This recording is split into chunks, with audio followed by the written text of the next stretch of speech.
और मेरे उधर में बालक है, उस बालक को ला करके हम चुपचाप तुझे दे जाएंगे, तू अपने पति से हमें धन दिलवा दे। कहा ठीक है। सज्जनों, वैसा ही हुआ, वैसा ही हुआ। महाराज उसने फल लेकर के गाय को खिला दिया। समय बीतता गया। उस गाय की उधर से एक बच्चे का जन्म होता है जिसका नाम घोकड़ रखा गया। बहन के यहाँ बच्चे का जन्म हुआ, उसका नाम धुंधकारी रखा गया। धुंधकारी नाम रखा गया। सज्जनों, अब तो आनंद बड़े प्रसन्न हो गए। बच्चे के जन्म के समय बड़ी खुशियां मनाई, लेकिन बालक जब बड़ा हुआ तो माता पिता को ही सताने लगा। पितरी उपते तेन जननी ताड़ता वृषम। सज्जनों, इसने माता पिता को सताना शुरू किया और पिता ने देखा अब इस घर में हमारा रहना ठीक नहीं। पहले जो महात्मा ने बात समझाई थी आज वो समझ में आ गया का पुत्रों से सुख नहीं मिलेगा। महाराज सगर के 7,000 पुत्र थे, कोई सुख नहीं मिला। महाराज दशरथ के 3 पुत्र थे, 4 बेटा थे और 3 रानियां थी, लेकिन कोई सुख नहीं मिला। महाराज अयोध्या में दुलकते रहे। भगवान श्री राम ने पिता की अंत्येष्टि क्रिया हाथों से नहीं कर पाई, कोई सुख नहीं मिला। इसलिए पुत्रों से सुख नहीं मिलता है। आज वो बात महात्मा ने जो समझाई थी वो याद आ गई कि मुझे समझाया था पुत्र की गति महाराज बलवती, कर्म की गति बड़ी बलवती होती है। इस पुत्र का मोह तो त्याग दो, छोड़ दो। लेकिन उस समय महात्मा की बात मान लेता तो ठीक रहता। आत्मदेव ने देखा इस घर में अब रहना उचित नहीं है, तीर्थ यात्रा के लिए निकल गए। अब तो धुंधकारी ने देखा गोकर्ण ज्ञानी निकले। भागवत में वर्णन है, गोकर्णों पंडितों ज्ञानी धुंधकारी महाखला। धुंधकारी महादुष्ट निकला, गोकर्ण ज्ञानी पंडित निकले। महाराज गोकर्ण भी तीर्थ यात्रा के लिए चले जाते हैं। अब धुंधकारी अकेला घर में रह गया। अकेला जब व्यक्ति अपने आप को अकेला महसूस करता है ना, अकेलापन जो सोचता है मेरे साथ में कोई नहीं रहेगा, हम अकेले रहेंगे, तो उसके 100% बिगड़ने के चांस होते हैं, तो बिगड़ेगा। और जब समाज के बीच में रहेगा तो बिगड़ नहीं पाता है। माता पिता भाई बंधु के बीच में रहेगा तो बच्चा बिगड़ेगा नहीं, और जब अकेला रहेगा तो बिगड़ने की 100% चांस रहते। धुंधकारी बिगड़ गया, शराब पीने लगा, मांस खाने लगा, वेश्यागामी हो गया। वेश्यागामी हो गया, 5 वेश्याओं को ला करके घर में रख लिया। एक दिन क्या किया, बहुत सा और सोना चांदी लूट करके लाया। रात्रि के समय वेश्याओं ने देखा इतना धन माल कहां से चुरा करके लाया, एक ना एक दिन इसकी चोरी पकड़ी जाएगी और दंड तो मुझे भी साथ में मिला। क्यों? धन को तो हम भी यूज कर रहे हैं, इसलिए मुझे भी दंड मिलेगा, तो क्यों ना इसको मार दो, धन लेकर के भाग चलो। वैश्याएं तो पैसे की भूखी होती। उन्होंने क्या किया, महाराज विचार किया, सारा धन माल ले लो, इस धुंधकारी को मार दो।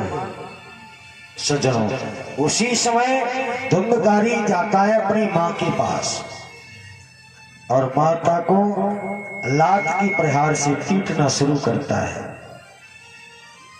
पितरियु बंदे तेन जननी ताड़ता वशम। माता को खूब पिटाई इसने की। कहा पिता ने धन कमा कमा करके गाड़ रखा है, वो कहाँ है, मुझे ला,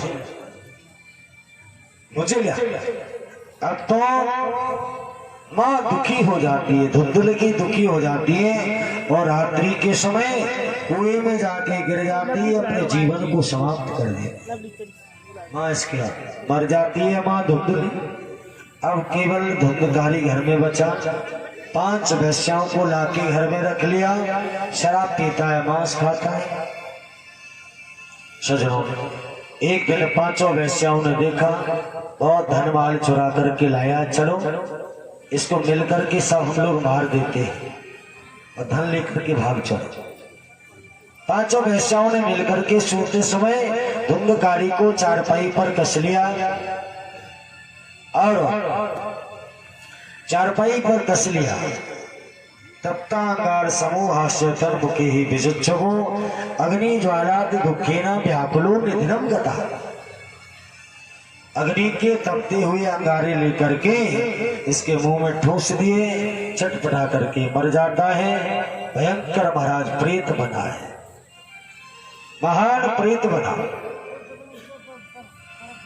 एक दिन क्या हुआ, गोकर्ण जी तीर्थ यात्रा से लौट करके आते हैं। रात्रि के समय आंगन में सो रहे थे। आंगन में सो रहे थे तो कभी ये बैल बन करके आता है, गड्ढा खोद करके दबा दिया। मेरी मृत्यु हो चुकी है, मैं प्रेत बन गया।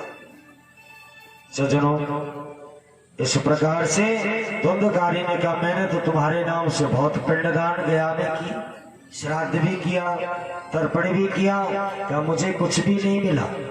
क्यों? इसलिए नहीं मिला है कि धुंधकारी का गोत्र अलग है और गोकर्ण जी का गोत्र अलग है। पिंडदान उसी के हाथ से लगता है जिसका एक गोत्र होगा, एक ब्लड ग्रुप होगा। इसलिए धुंधकारी के निमित्त खूब पिंडदान किए गोकर्ण जी ने। गोकर्ण जी तो गाय से पैदा हुए, ब्लड ग्रुप बदल गया, गोत्र बदल गया, इसलिए एक भी श्राद्ध पिंडदान धुंधकारी को नहीं मिला।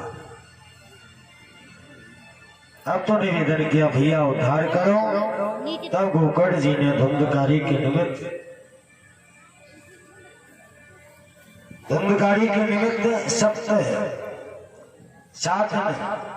सप्ताह आयोजन का प्रोग्राम, कथा का आयोजन किया। सूर्य के द्वारा बताए गए उपाय से परामर्श के द्वारा भागवत कथा का आयोजन हुआ और उस भागवत कथा में सभी देवताओं का आह्वान किया गया, लेकिन मुख्य रूप से श्रोता बने धुंधकारी। धुंधकारी ने कहा, भैया मैं सामने बैठ नहीं सकता, प्रेत है और प्रेत एक जगह ठहर नहीं सकता है, फिर मैं कथा कैसे सुनूंगा। तो कहा, तुम ये बांस पड़ा, इसी में अंदर प्रवेश कर जाओ। बांस में अंदर प्रवेश कर गया, ऊपर से नीचे तक भागो, यही तुम्हारा काम है। 7 दिन कथा गोकर्ण जी ने श्रवण कराई। श्रीमद् भागवतान मुक्ति सप्ताहे वाचनम कुरु। पहले दिन एक बांस की ग्रंथि फट जाती, ऐसा वर्णन है। दूसरे दिन दूसरे बांस की महाराज दूसरी ग्रंथि फट गई, तीसरे दिन तीसरी ग्रंथि फट गई, क्रमशः बांस की 7 ग्रंथि फट गई और धुंधकारी दिव्य रूप धारण करके भगवान के पार्षद प्रकट हो जाते, दिव्य रूप धारण करके भगवत धाम के लिए चला जाता है। बोलो गोविंद भगवान की जय हो। दिव्य रूप धारण करके भगवत धाम चला जाता है। केवल कथा के माध्यम से उस धुंधकारी का उद्धार हो गया। जब कथा के द्वारा प्रेत का उद्धार हो सकता है, हम लोग तो मानव हैं, हमारा भी उद्धार होना चाहिए। क्यों नहीं होता है? हम लोग कथा को मन से नहीं सुनते और सुनाने वाले भी नहीं मिलते, दोनों ही बातें। सुनाने वाले अपना समय पास करते, दूसरी बात सुनने वाले चाहते नहीं कथा हो, वो तो चाहते आला हो, महाराज छाप लगे, लंगुरिया ने ऐसी मार दी, ऐसी मार दी। यहाँ शुरू नहीं हुआ वही गाना, महाराज बहुत बजता है यहाँ क्षेत्रों में। इधर हम कर रहे थे उमरी के पास में, पिंड उमरी, अभी तो हो ही रही थी कथा, वहां एक गाना बहुत बजता था, इतना साफ बजता था, कोशिश हमने बहुत की, लेकिन बाद में वो लोग मान गए। यहाँ शायद अभी तक नहीं बजा है। एक गाना इतना फेमस हुआ, पपीता मजेदार यार तेरी बगिया।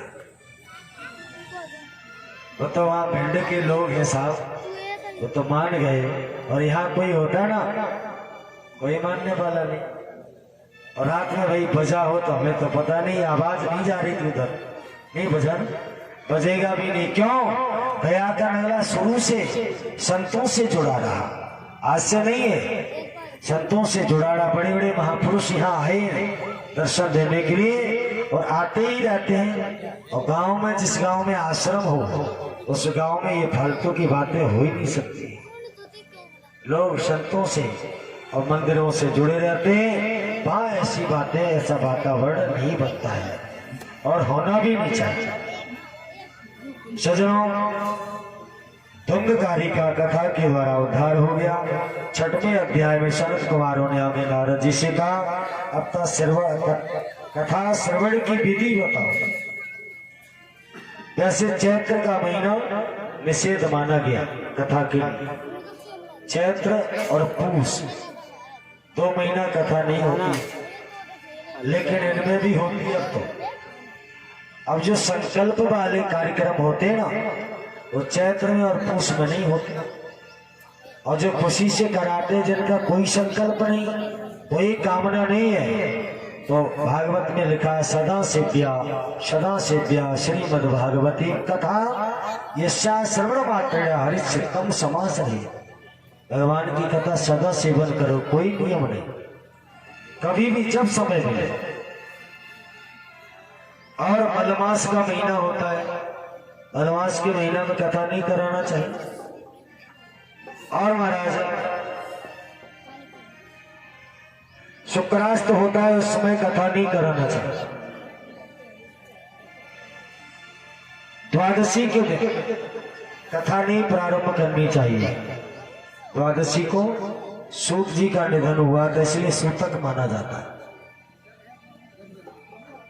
और अच्छे ब्राह्मण से मुहूर्त निकलवाएं, बढ़िया मंडप की तैयारी करें, सबको आमंत्रण करें, संतों को भी आमंत्रण करें, कथा में पधारे, महाराज सबका स्वागत है। गणेश इत्यादि का पूजन करें, वेदियों की रचना करें, बढ़िया मंडप बनावे, अपने जितने भी संबंधी सबको सूचना दें, कथा में पधारे, सबका स्वागत है। और आगंतुक जो भी संत है उनकी बढ़िया व्यवस्था करें, यही सब नियम दिए। सबसे ज्यादा नियम परीक्षित और वक्ता पे नियम लागू होते। परीक्षित के लिए नियम है ज्यादा तीखा भोजन न करें। लिखा तो ये पत्रावल्या तो भोजनम, पहले तो लिख दिया आप व्रत करके कथा सुने। महाराज कलयुग है, कौन रह सकता है व्रत? तो कहा फिर एक टाइम भोजन कर लो, एक टाइम व्रत रहो। कहा इससे भी काम ना चले तो कहा फिर तो वही काम करो जिससे मन लगे। हमारे वृंदावन में एक संत कह रहे थे कि फिर तो वही काम करो, भोजन करो, टिफिन भी ले आओ साथ में, भूख लगे तो यही खा लो। भगवान की कथा में मन लगना चाहिए साहब। और भोजन तीखा नहीं करें, लाल मिर्च नहीं खाएं, लहसुन प्याज न खाएं, और उर्द की दाल न खाएं, मसूर की दाल न खाएं, ये निषेध है सब। ये गरिष्ठ होती है। जिस दाल में 2 दल होते हैं ना, द्विदलम, जिसमें 2 दल होते हैं, उस दाल को नहीं खाएं, वो गरिष्ठ होती है। और हो सके तो पत्तल पर भोजन करें, और जमीन पर सोए या तखत पर सोए। वक्ता से ऊंचे सिंहासन पर बैठ के कथा न सुने, पैर फैला के कथा न सुने, ये सब नियम है। क्यों? ऊंचे सिंहासन पर बैठ के कथा सुनोगे तो महाभारत में कथा आती है छोटी सी। अर्जुन को भगवान उपदेश दे रहे थे गीता का। बाद में अर्जुन चरणों में बैठ करके प्रणाम करता है भगवान को, कि प्रभु आपने हमें गीता का उपदेश दिया, आप हमें दक्षिणा हमें बताओ, मैं आपको दक्षिणा में क्या दूं? भगवान ने कहा दक्षिणा मुझे कुछ नहीं चाहिए, दक्षिणा यही है तू हमें नमस्कार कर ले, तेरी दक्षिणा हो गई। अर्जुन ने वही किया। सो हनुमान जी आ गए सामने। हनुमान जी ने कहा प्रभु गीता तो हमने भी सुनी है, हमसे भी दक्षिणा मांग लो। मैं क्या दक्षिणा दूं? भगवान ने कहा तुमने कहाँ बैठ के सुनी? कहा आपके रथ के ऊपर ध्वजा लगी थी ना, उसी पर बैठा था ध्वजा पर। भगवान ने कहा फिर तो तुमने कथा का अनादर किया। अरे वक्ता से ऊंचे सिंहासन पर बैठ के कथा नहीं सुनना चाहिए। जाओ तो पिशाच योनि में चले जाओ। हनुमान जी पिशाच योनि में चले गए। चरणों में निवेदन किया है इस योनि से छुटकारा कैसे प्राप्त होगा? कहा जो गीता मैंने तुम्हें सुनाई है वही गीता पिशाच भाषा में आप भाष्य कर देना, इस योनि से छुटकारा प्राप्त हो जाएगा। आज भी पिशाच गीता चलती है। हनुमान जी ने वैसा ही किया। बहुत नियम बताए गए। उसके बाद अंत में तो ये कह दिया इसमें भंडारे का कोई विधान नहीं है। अगर गृहस्थ व्यक्ति है तो गीता का पाठ करा दे। वो ब्राह्मणों को 12 ब्राह्मण 12 ब्राह्मणों को भोजन करा दे और गीता का पाठ करा दे और हवन इत्यादि करके ब्राह्मणों को विदा करे, वक्ता को भी विदा करे। ये सब नियम दिए गए। और लिखा है महाराज कथांते हवनम कुर्या। महात्मा कोई बैरागी है तो हवन की कोई जरूरत नहीं, वो तो गीता का पाठ करा दे या गायत्री मंत्र का जप करवा दे, उसे हवन की कोई जरूरत नहीं।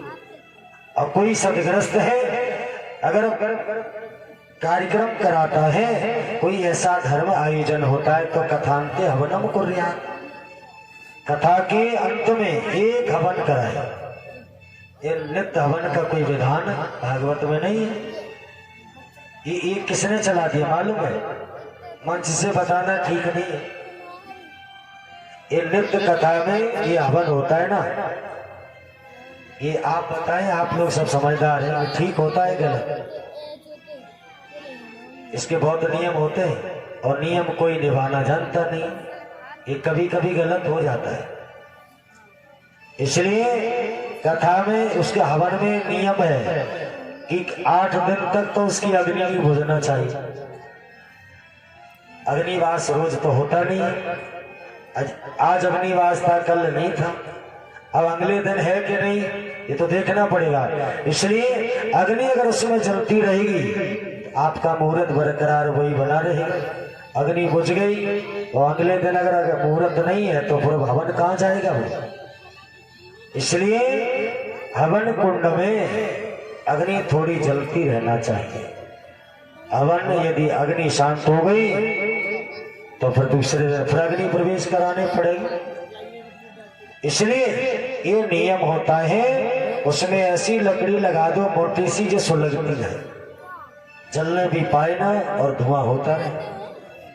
इसलिए कथांते हवनम कुर्या, कथा के अंत में हवन कराए।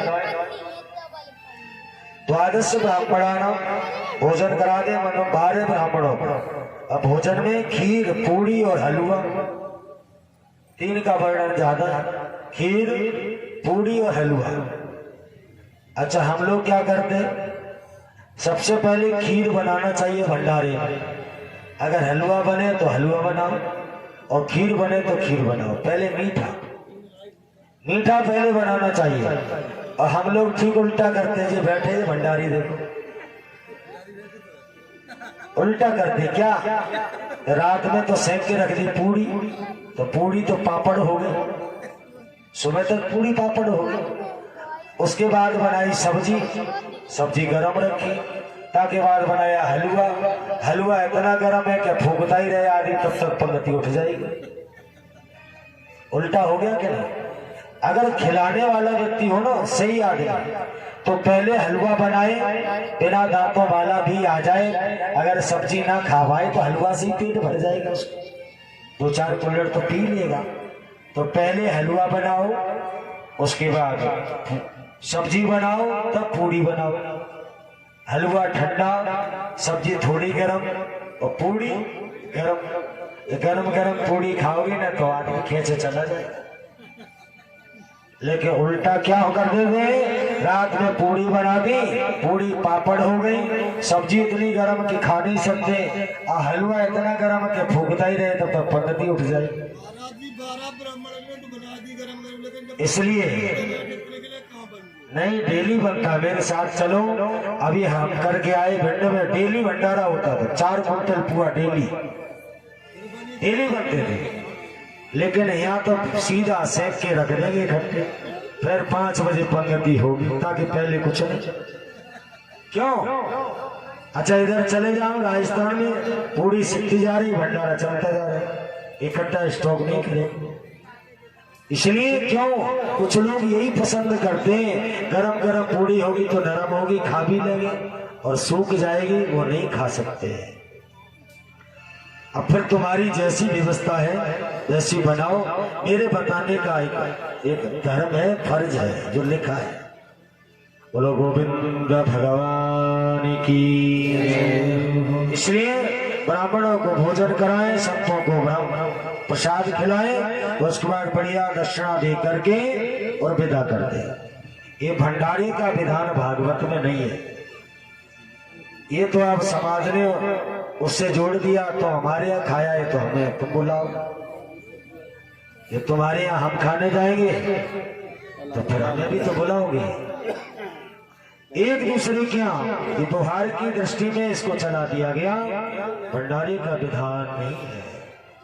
उसके बाद 6 अध्याय यहाँ पर समाप्त होते हैं। प्रथम स्कंद में हम लोग प्रवेश करें। आए 2-4 बार भगवान का स्मरण करें।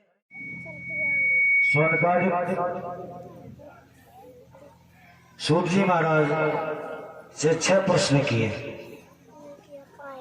किम श्रेया शास्त्र सारा का स्वावतार प्रयोजनम, किम कर्म के अवतारास्य धर्माकम शरणम गता। किम श्रेया, मानव का मुख्य श्रेय क्या है, और शास्त्रों का सार क्या है। का स्वावतार प्रयोजन, भगवान का अवतार किस प्रयोजन से होता है। किम कर्म के अवतारा से, उनके कर्म क्या है और अवतार कितने। ये 6 कर्म 6 प्रश्न महाराज किए। सूत जी महाराज से शौनकादिक ऋषियों ने 6 प्रश्न किए। किम श्रेया, तो लिखा है कृष्ण भक्ति परम श्रेय। भगवान की भक्ति करना ही मानव का मुख्य श्रेय है। हर व्यक्ति को भगवान का भजन करना चाहिए, और शास्त्रों का सार भी यही है कि हर व्यक्ति को मंदिर से जुड़ना चाहिए, भगवान के भजन से जुड़ना चाहिए, कथा से जुड़ना चाहिए, सत्संग से जुड़ना चाहिए। यही कथाओं का सार। और प्रयोजनम सतो रक्षा, भगवान का जो अवतार है वो सत्य की रक्षा करने के लिए अवतार होता है। अधर्म का जब बोलबाला ज्यादा बढ़ जाता है तब मेरे प्रभु आकर के अवतार धारण करते। गोस्वामी जी लिखते मानस में, गीता में भी भगवान कहते हैं यदा यदा ही धर्मस्य ग्लानिर्भवति भारत अभ्युत्थानम धर्मस्य तथात्मानं सृजाम्य परित्राणाय साधूनां विनाशाय च दुष्कृताम् धर्म संस्थापनार्थाय संभवामि युगे युगे। जब जब धर्म का ह्रास होता है, अधर्म का बोलबाला ज्यादा बढ़ जाता है, तो मेरे प्रभु आकर के अवतार धारण करते हैं। मानस में गोस्वामी जी लिखते हैं, जब जब होए धर्म के हानि पाड़े असुर अधम में मानी, तब तब धर प्रभु विविध शरीरा हरे कृपा निधि सज्जन पीरा। जब अधर्म का बोलबाला बढ़ जाता है तब मेरे प्रभु आकर के अवतार धारण करते हैं। सत्य की रक्षा के लिए, धर्म की रक्षा करने के लिए भगवान का अवतार होता है। ऐसे मानस में लिखा है कि प्रधेन सुर संत लीन मनुज अवतार।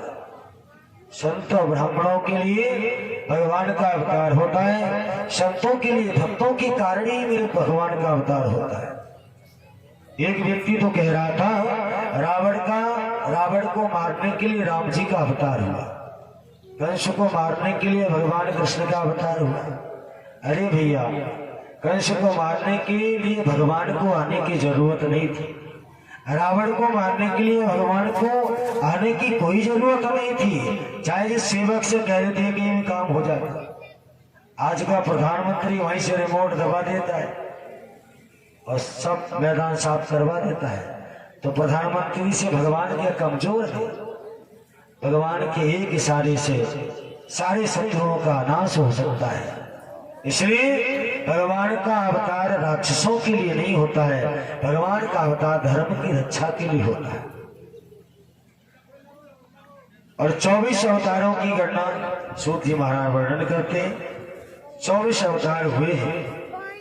पहला अवतार होता है सनकादिक महर्षियों का, दूसरा होता है 12 भगवान का, तीसरा होता है नारद जी का, चौथा होता है नर नारायण का, पांचवा कपिल भगवान का, देवहूति माता के यहाँ, छठवां होता है दत्तात्रेय का, सातवां यज्ञ भगवान का, आठवां ऋषभ देवी का, नौवां पृथु भगवान का, 10वां मत्स्य भगवान का, 11वां कूर्मा अवतार होता है, 12वां धर्मंतरी अवतार, 13वां अवतार होता है मोहिनी भगवान का, 14वां होता है नरसिंह भगवान का, 15वां बावन भगवान का, 16वां होता है परशुराम जी का, 17वां अवतार होता है व्यास जी का, 18वां राम जी का, 19वां कृष्ण भगवान का, 21वां होता है हरि अवतार और 22वां होता है हंसा अवतार, 23वां बुद्ध अवतार, 24वां होगा, 24वां अवतार इस कलयुग में होगा। विष्णु यस्य ब्राह्मण होंगे, संबल ग्राम मुख्य से विष्णु यस्य